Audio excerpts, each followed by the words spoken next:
Okay, quick tutorial in Photoshop setting up a document suitable for print. So I'm going to create a new file and I'm looking at a print document. I'm going to start off with A3 as the base document. I'm going to make it landscape, and this is going to allow me to create a front and back cover for something like the Spark magazine. I'm going to make it a little bit wider.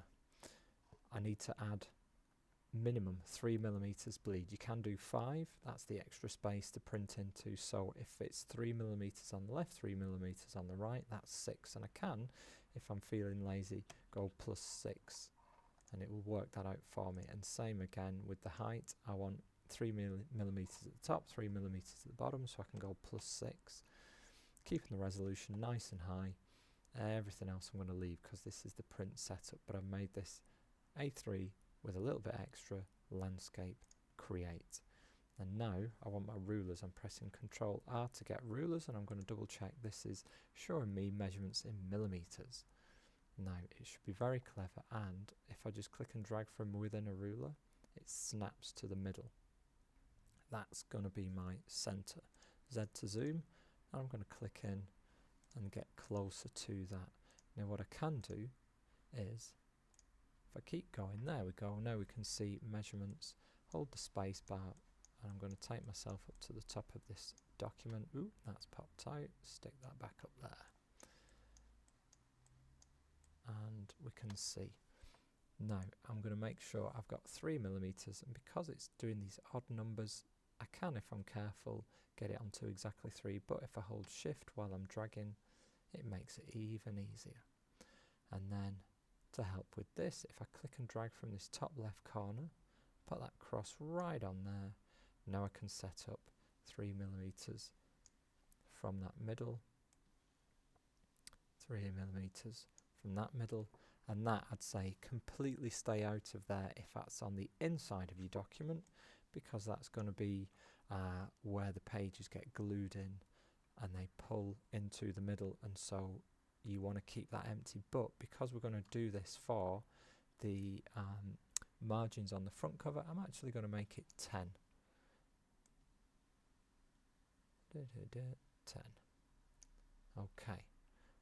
And then again, from this top edge, I've got my 3mm of bleed, and I'm going to give myself 10 from that edge. So if I zoom out, you start to see I've got the bleed area, which is 3mm, and then 10mm away from that edge as well.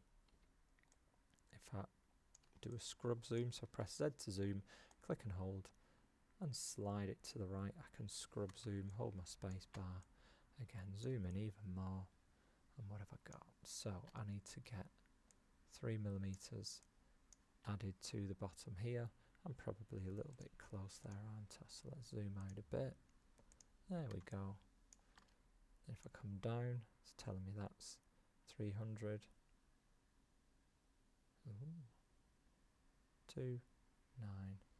I'm really zoomed in, aren't I? So let's stop that. Let's zoom out a little bit more.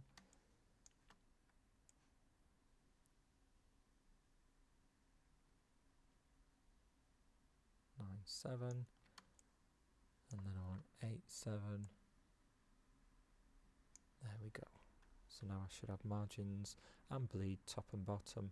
I've got margins at the centre, and I need to do the same on this left and right.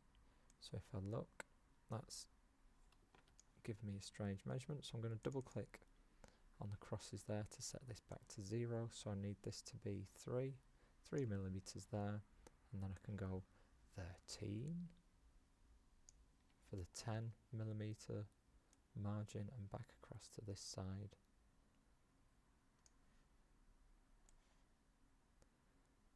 Four, 2, 6, so 4, 2, 3, and 4, 1, 3. That should now be all my guides set up with 3mm bleed around the edges and then 10mm margins. That's sorted. Now I can rename this if I want to, and just add extra layers as I require. Setup done.